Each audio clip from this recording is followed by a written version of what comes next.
श्री कृष्णा कहते हैं, मनुष्य का जीवन उसके कर्मों से ही बनता है। कर्म ही वो बीज हैं जो भविष्य का वृक्ष बनकर सामने आता है। हे अर्जुन, कर्म सिर्फ वो नहीं जो तुम हाथों से करते हो।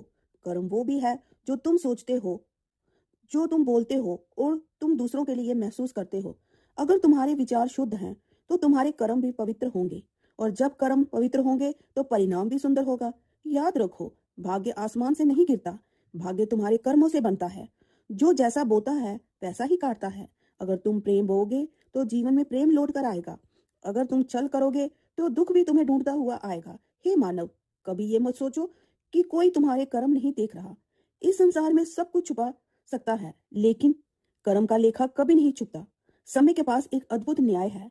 वो देर जरूर करता है पर अंधेर कभी नहीं करता। इसीलिए अपने कर्म ऐसे करो कि तुम्हें किसी से डरना ना पड़े, ना संसार से, ना परिणाम से और ना ईश्वर से। कर्म करते रहो, फल की चिंता मत करो, क्योंकि जब तुम सच्चे मन से कर्म करते हो तो स्वयं भगवान तुम्हारे जीवन की भागदौड़ संभाल लेते हैं। याद रखो, तुम्हारा आज का कर्म ही तुम्हारा कल का भाग्य है। इसीलिए अच्छे कर्म करो, चुपचाप करो और विश्वास रखो, तुम्हारे कर्म ही तुम्हें ऊंचाई तक ले जाएंगे, जहां किस्मत भी तुम्हारा साथ देगी। हरि बोल। राधे कृष्णा।